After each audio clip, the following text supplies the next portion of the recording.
Assalamualaikum warahmatullahi wabarakatuh. Perkenalkan, nama saya Sistika Munawardina, kelas 11 IPA 2. Baiklah, pada video kali ini saya akan menjelaskan materi singkat bab 10 tentang bunyi dan cahaya, khususnya efek Doppler. Oke, terdapat 3 poin yang akan saya jelaskan. Poin pertama yaitu mengenai pengertian efek Doppler, dan poin kedua mengenai fenomena efek Doppler yang terjadi pada gelombang suara.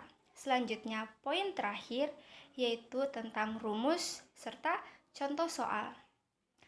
Baiklah, selanjutnya mari kita mulai saja. Yang pertama yaitu pengertian efek Doppler. Efek Doppler adalah perubahan frekuensi atau panjang gelombang suatu gelombang pada seorang penerima yang sedang bergerak relatif terhadap sumber gelombang. Oke, selanjutnya, efek Doppler dapat ditemukan pada segala jenis gelombang, yaitu misalnya seperti gelombang air, gelombang suara, gelombang cahaya, dan masih banyak lagi. Oke, selanjutnya pembahasan mengenai fenomena efek Doppler yang terjadi pada gelombang suara. Teman-teman, perlu kita ketahui juga bahwa orang pendengar merupakan penerima gelombang. Efek Doppler akan terjadi saat sumber suara bergerak terhadap pendengar ataupun sebaliknya. Contohnya adalah ketika kita mendengar mobil bersirine, contohnya seperti mobil ambulan yang sedang melaju ke arah kita, maka kita akan mendengar bunyi sirine tersebut semakin tinggi. Kemudian sebaliknya juga, pada saat mobil tersebut melewati kita dan makin menjauh, bunyi sirine akan semakin mengecil. Oke, inilah yang dinamakan fenomena efek Doppler, yakni perubahan suara yang dihasilkan oleh sumber suara yang bergerak. Teman-temanku, selanjutnya marilah kita mengerjakan soal-soal berikut agar dapat menambah kemampuan kita lagi.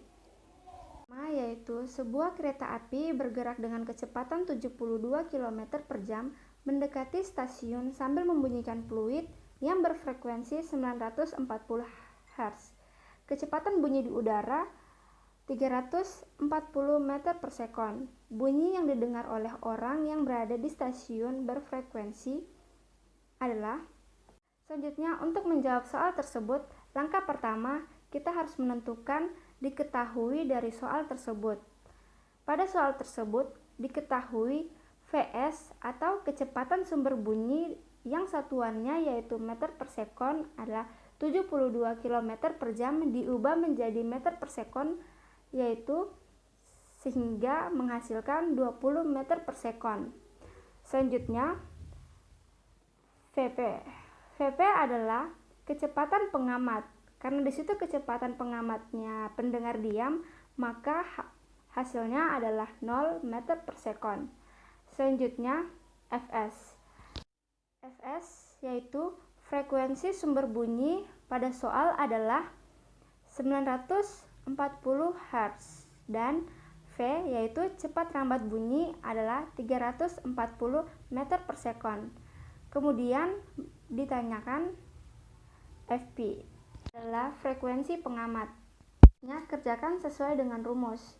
Fp sama dengan V per V kurang Vs kali Fs sama dengan dimana V-nya ini yaitu cepat rambat bunyi 340 di per 340 dikurang 20 dikali 940 sama dengan 340 di per 320 dikali 940, hasilnya yaitu 998,75 Hz.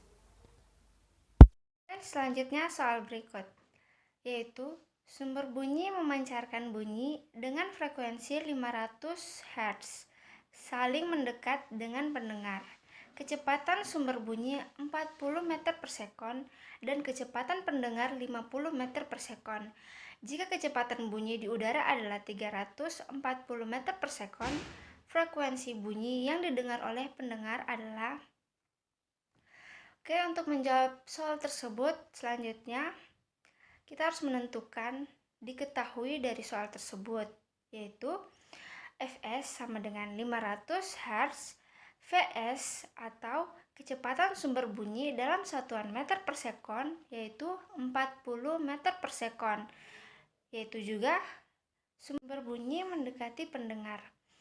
Oke, selanjutnya Vp.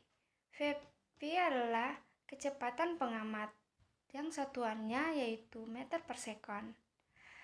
Dan Vp sama dengan 50 meter per sekon. Pendengar mendekati sumber bunyi.